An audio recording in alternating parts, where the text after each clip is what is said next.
এবার কিছু লোক থাকে বলে আর কিছু লোক শোনে, তারা যদি সেই সব জায়গায় থাকে সেটাই ভালো। রিচা যেমন সবসময় বলে, আমরা শুনি, এই স্থান পরিবর্তন করলে বড় বিপদ হয়। তো রিচার কথা শুনতে শুনতে আমার একটা অনেকদিন আগে ঘটনা মনে পড়লো, সেইটা একটু বলি।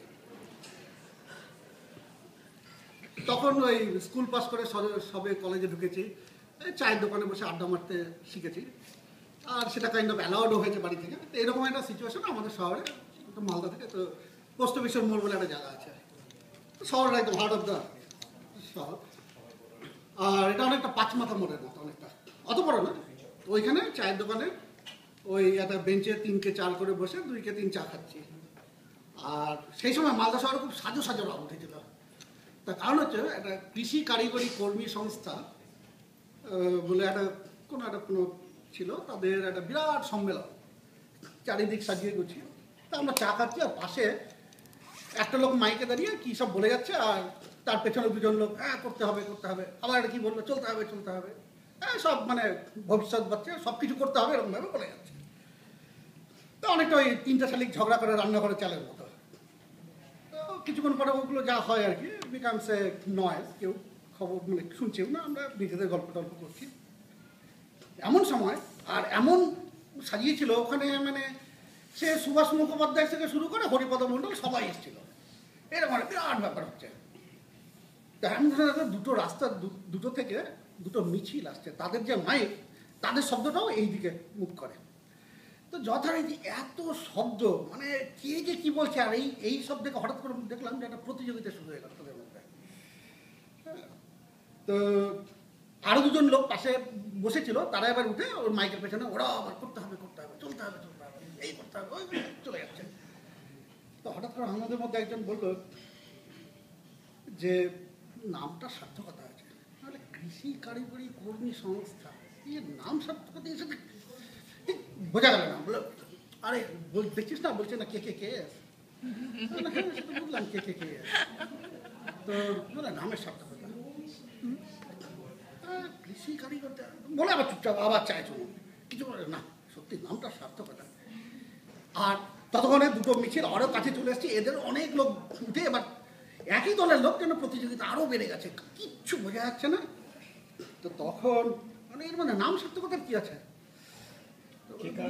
কে কার কথা শুনে।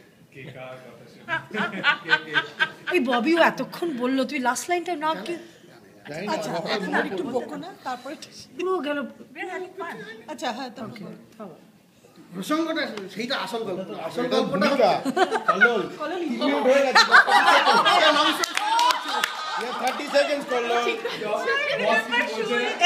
আমি সত্যি ভুলে গেছি।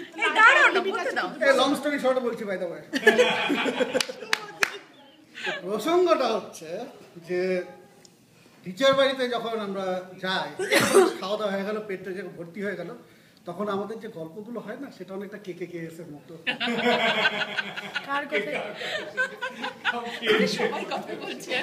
কিন্তু এইখানে একজনকে রিচা বাধ্য করে শোনাতে। তো খাওয়া দাওয়া হয়ে গেল, এবার রিচা আসে মোটামুটি 1 বাটি গরম আলু নিয়ে। সুদীপ তো কিছু একটা বলতে গেলে টপ করে ওর মুখে একটা দিল, কি করলে বলে, আর বলে না কল, ওর মুখে একটাও ফিল্টার নাই, এই জন্য ফিল্টার দিয়ে দিল। সুদীপ তো বাচ্চারা কিছু বলতে গেলেই আটকে যায়। তো আমি অন্তত ভাবি এই অন্তত একজন শ্রোতা থাকে। তো আই থিঙ্ক আজকে তোমার মানে ফিল্টার ছাড়াই কথা বলতে পারবে।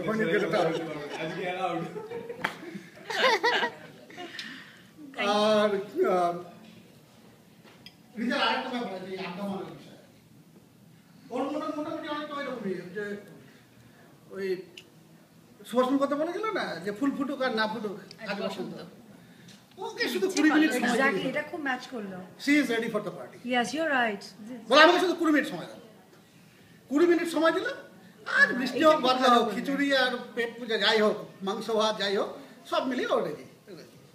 তো এইটা তো আমার মানে বিসাইডস এনিথিং এলস, এটা আমার খুব ভালো লাগে যে এত সাবলীল, এই মানে এত ইজিলি আমাদের সাথে মিশে যায়। হ্যাঁ, এবং